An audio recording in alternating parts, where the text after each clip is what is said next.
Alright, I'm so close to an ending I can taste it. So I'm gonna play through as best I can. These crates are quite large. They seem to be tied to one another with sturdy straps. Tends to happen. There are a bunch of bags here. I wonder what's in them. What the fuck? And a card with the ninth man's face printed on it. Ooh, that's creepy. What's that? It's a card. It has a headshot on it. A headshot? Yeah. I'm not really sure what purpose this could possibly serve. That is beyond fucked. I see some metal boxes on the other side of the fence. Let's go. There are 2 crates here, stacked up like stairs. If I come up there, I think we can get over the fence. Junpei, think you go take a look at that? Sorry, but no thanks. Why? I've, got a bad feeling about it. Pussy. Okay, fine. I'll go. Please be careful, Santa. Yeah, but just in case. Wait, what's he going to do with that screw? I don't see what throwing a screw at a fence is. Holy shit! This... Oh man. There's electricity running through that fence. Looks like it. And we can't go to the other side. Well, could jump off those crates, but wouldn't be able to get back. There's a tall fence around part of the cargo room. Apparently there's a high voltage current running through that fence. Well. Okay, this is slightly less fucked up. Like I'm starting to get what these bags are all about. Yep. Card 7's face printed on it. And there's some sort of liquid in these barrels. I'm not sure what it is, however. Not cool, man. Took this picture without my permission. Looks pretty cool, though. You look really handsome in this picture. Hey, knock it off, lovebirds. What? We're not a couple. Not at all. Not in any way. Oh, ouch. Ouch. This must be... Oh no! Don't look at it! I'm not cute at all, and I'm not photogenic, and I don't look sexy either. Next to Clover, my skin looks gross. And I'm not sexy like Lotus. Weird definitions of sexy. I know you guys go for women who look like Lotus, but, I'm trying to. I'm doing the best I can, so please don't call me a board or a trash can or a cutting... What? Wait a minute. I haven't said anything like that, have I? Emotions, yo. Insecurity's coming out all over the place. It's a lid for the crates. You search all these boxes. There's nothing in them. All the boxes, not all of these boxes. Snake. Is that Snake's card? Yeah, you wanna see it? No, that's fine. And Clover, I'm assuming. This is Clover's card. You know, looking at this photo, she's kinda cute, isn't she? Huh? What's up? Oh, nothing. Nothing at all. Why does her smile make me feel cold? I don't know what's in these barrels. Judging by the weight, perhaps a liquid of some sort. Ace! It's Ace's card. Look like some kind of European lord. Oh, my headshot. You want to see it? It's actually a pretty good picture. No, I don't need to see it. In fact, we really had to get back to our search. No card in this box. So that leaves only Lotus. Okay, still fucked up, but less fucked up than I thought. These stairs, they go up 3 stories. What are you waiting for, Junpei? Whatever, I'm going. This is the only door here, except for the one we just came in through. And this is the exit. No shit, Sherlock. Of course it's locked. Is it an electronic lock? No, just a keyhole, right under the doorknob. Hey, you're a knob too. So to open this door, we gotta find the key that fits the keyhole. Yep. Wait a minute. Oh, gotcha. What about this way? The monitor's off. We got a green switch here and a red one. Some kind of lever. None of them seem to do anything though. Maybe the power's off? Yeah, maybe. There's a single green light on the bottom though. That means... There are several lights here with numbers from 1 to 9. Only the light with the 9 on it is lit. How the fuck am I supposed to tell who these assholes are? This looks like it's covering something. Looks like some kind of little shutter. Maybe it'll open if we do something. It's gonna come out of it if it does open. Yeah, like I know that. Several lights here with numbers from 1 to 9. Only light with the 9 on it is lit. Well, there's 6 holes here. Look like jacks for a headphone cable. Jacks, huh? Maybe if we put something in them. Yeah, something might happen. Alright. Oh, it gives it the same place? How about this? It's locked. We need the key. All the boxes have numbers on them. Do they? Oh! Ace bent down and picked up something that had been sitting next to the box. Junpei, take a look at this. Cards. Ah, there's a Lotus card. There's a picture of Lotus on this card. Man, her hair is ridiculous. Looks like clay or something, says the pot to the kettle. Yep. Okay, I got Lotus now, so let's try all the cards. They had finally collected all 9 picture cards. All that remained was to insert the cards in the slots in the front of each box. Junpei stared at the cards at his hands. Ace peered over his shoulder at them. You know which card goes in which box, yes? Junpei gave him a look. Yeah? Of course I do. It's really obvious.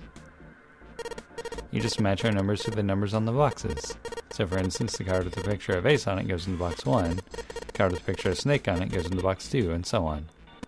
Aha, I see. Junpei thought he might have imagined it, but he could have sworn Ace stiffened. Just then, Junpei heard a noise. He spun around, just in time to see June collapse in front of the fence. June, are you okay? Yeah, that's a bad place to collapse. She did not respond. Junpei spun back around to face Ace. I'm sorry, I gotta go check on her. You do the boxing, alright? Just put the cards in the boxes. I'm counting on you. He shoved the cards into Ace's hands and ran off toward June. Are you alright? What happened? Junpei called out to her as he ran. As he arrived, June was climbing to her feet with Santa's help. I'm sorry. I'm fine. I just tripped. Don't give me that. Now's not the time. But it's true. I tripped over a box. Junpei put his palm on her forehead. Her temperature was much the same as it had been the last time he checked. She wasn't hot like she'd been before, but she was still warm. Her fever wasn't completely gone. I saw her fall. Think she really did just trip on something, you know? Junpei would have been more willing to agree if June hadn't needed quite so much help standing up. Still, to fall down like that, I think she's probably still a little messed up. June was doing her best to busy herself brushing dust off her dress. Her smile looked a little embarrassed, and her face was a bit flushed. But she did look a great deal better than she had. Still. Alright, well, let's get out of here as fast as we can so we can get you to a hospital. No? I don't think it's anything that serious. I just need a little medicine and some sleep, and I'll be fine.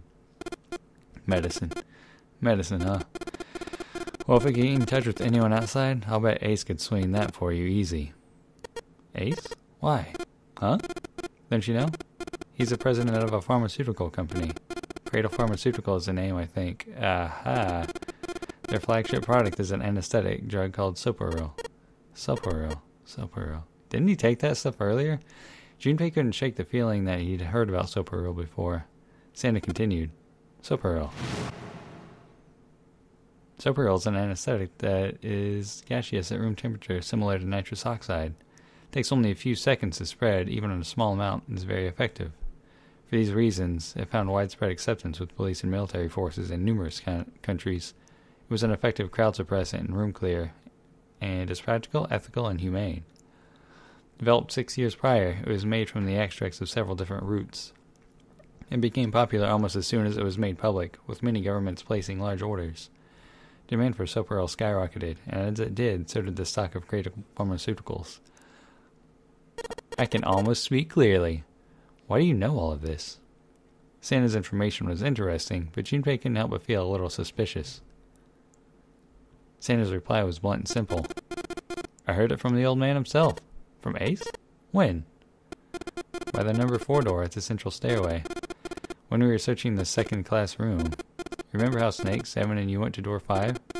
I asked him what he did for a living, and he said he ran his own company. After that, we just started talking, and I guess it just came up, you know? Are you worried about something? No, nothing. As he spoke, Junpei looked over toward Ace.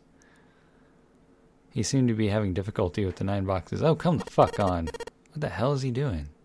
He turned back to June and Santa. June, don't push yourself, alright? Yes. Santa, could you take care of her? Sure. He gave them both a short nod, then turned and headed toward Ace. What are you doing? Ace's back was to him as Junpei approached. The older man turned around to look at him. His face was pale and covered in sweat. What happened? Nothing. My vision has gotten rather blurry. I think perhaps because of fatigue. Can't see very well at the moment. Why can't you see well? These pictures. Ace held the cards out to Junpei, splayed out in the shape of a fan.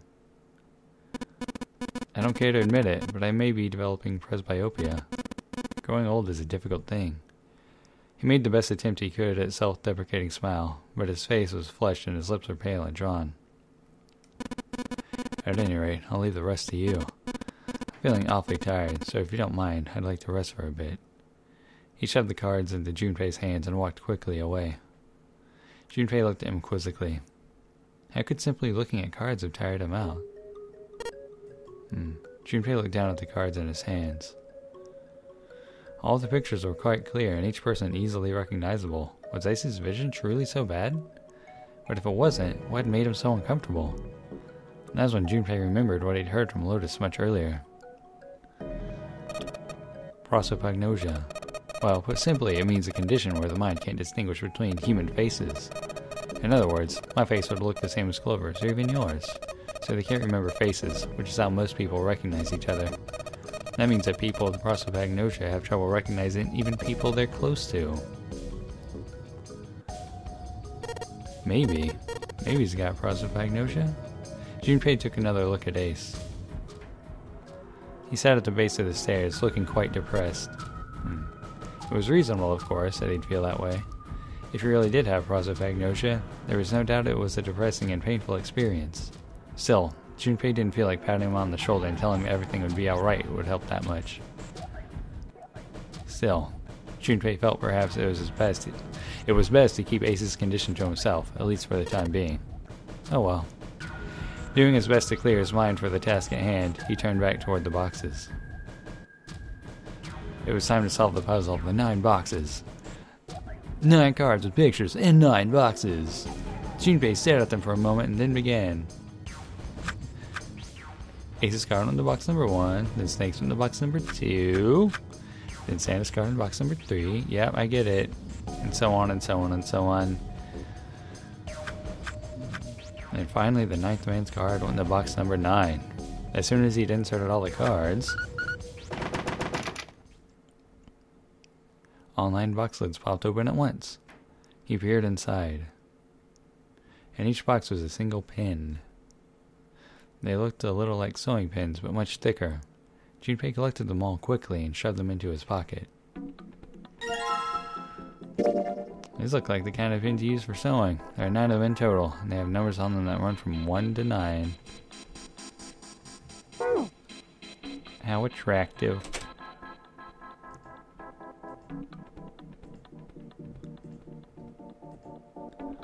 Well, let's try this. There are 6 holes here. It looks like the pins I just found would be a perfect fit for them. Ones you found in the 9 boxes, right? Well, why don't you try it? Alright, let's see what happens. I think 2, 4, and 6 should go to the top part, and 3, 5, and 7 on the bottom part. Okay. Well, some of them lit up. Yeah, 3 and 6. I wonder if there's some kind of rule that determines which lights go on. Well, I put the 2, 4, and 6 pins on the top part, and 3, 5, and 7 pins on the bottom part. I think maybe it's the digital route. Digital route, 3, 4, and 6, 12. Digital route of 12 is 3. Therefore, the light 3 turns on. Yep. And the digital route 15 is 6, so light 6 turns on. Makes sense, right? I see. Lights that match the digital route are the pins inserted on the top, and the lower parts will light up. So that's how it works. Well, there's one other thing I'd like to check. Well, if you want to try, you're certainly welcome to. So, put the 1, 2, and 3 pins on the top, 6, 7, 8 pins on the bottom. Oh. They turned off. Yep. 6, 7, 8, 21. Digital root 21 is 3, therefore light 3 turns off. 1, 2, 3 equals 6. Digital root 6 is 6, therefore light 6 turns off. Oh, I get it now. Digital root for the pins you insert is the same as the number on the lights that are lit. Those lights turn off. Yeah, looks like that's the trick. Alright, now we know how it works. You want to give it a try? Wait, we know what we're supposed to do with these lights? Well, no. I figured we could try and see if we can turn them all on, you know? Figure something's gotta happen if we can manage that. Turn on the lights, huh? Kept you waiting, huh? Okay, Junpei, let's make sure we know how this works, alright? Pick one of the 6 holes, then pick one of the pins in your hand and insert it into the hole. Keep it up until all 6 of the holes are filled. Yeah! Once all the holes are filled, the lights with the numbers that correspond to the digital roots of the pins in the upper and lower parts will turn on. However, if a digital root corresponds to a light that is already on, that light will be turned off. The goal is to turn on all the lights. Alright, let's do it! Now we're turning all the lights on, whatever. I'll see you on the other side. And done.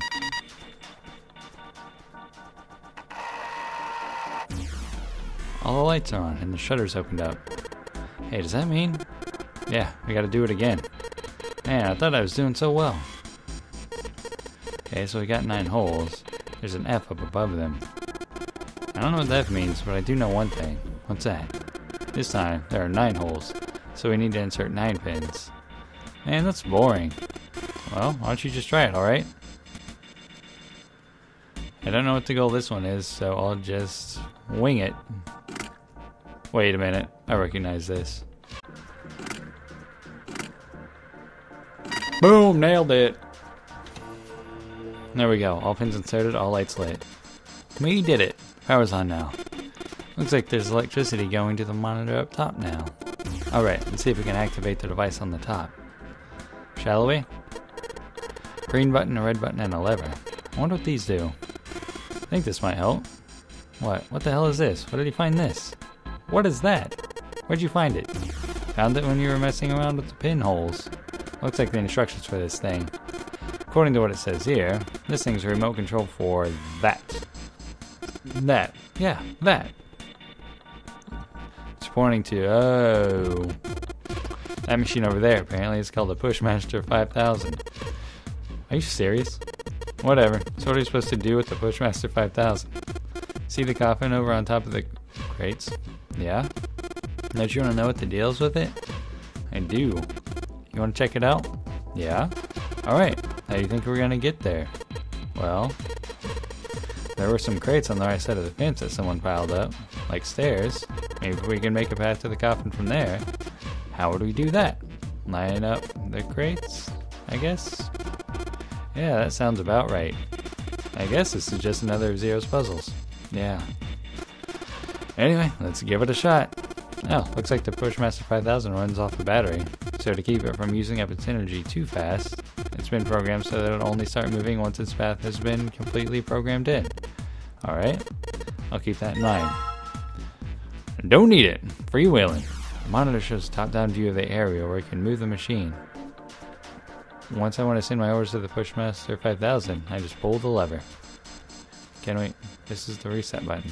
Allows me to start over again. Once I want to activate the program, I just pull the lever. This is the return button. Allows me to quit command. Once I want to activate the program, I just pull the lever.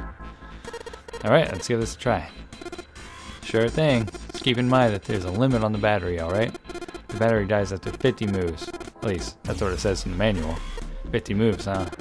Also, keep in mind that the Pushmaster 5000 can't move the heavy metal crates, okay? Got it.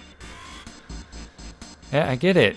Ooh, screw the touch horsepower, move to the square. There's a crate in the way, the Pushmaster 5000 push to a single crate. Move the crates appropriately and efficiently and fill the yellow areas. You know me. Wait, why do I have 51 moves? Whatever, I figured it out. Okay, I'm done putting in the program. What do I do next? Just be quiet and watch. See? It's moving already.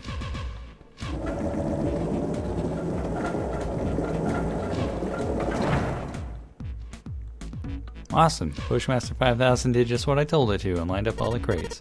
Great, now we can reach the coffin. We just need to climb those crates over by the fence.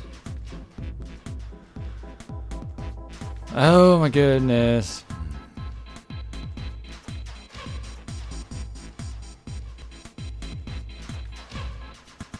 What?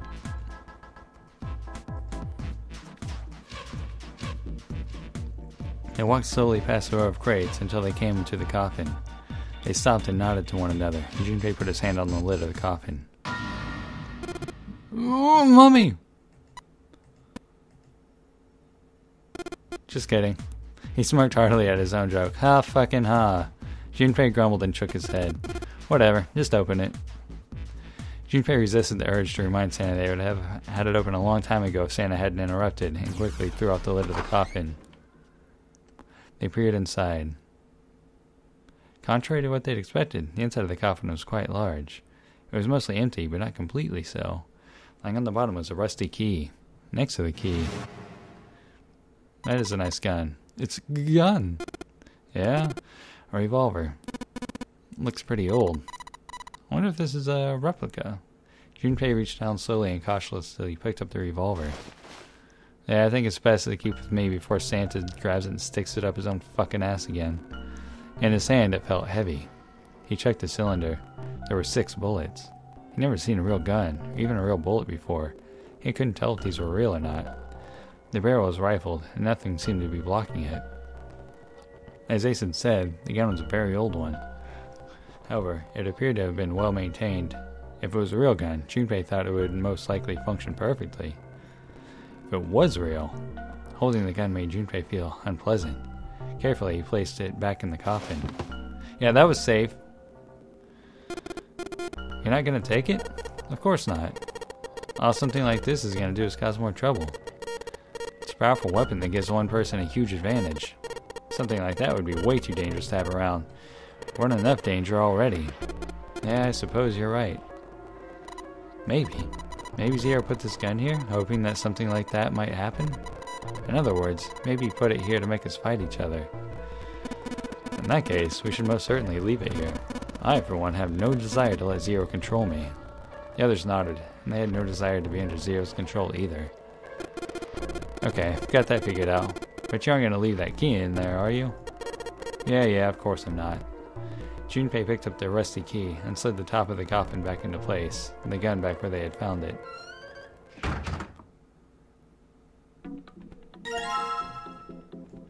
Well, no reason to piss about, I suppose. Let's just put this key in here, and yeah, sounds like that did it. Yay! Looks like it's open, Jumpy. I see. This key should open this door. Hey! What are you waiting for? Let's go. Yes, it's opening.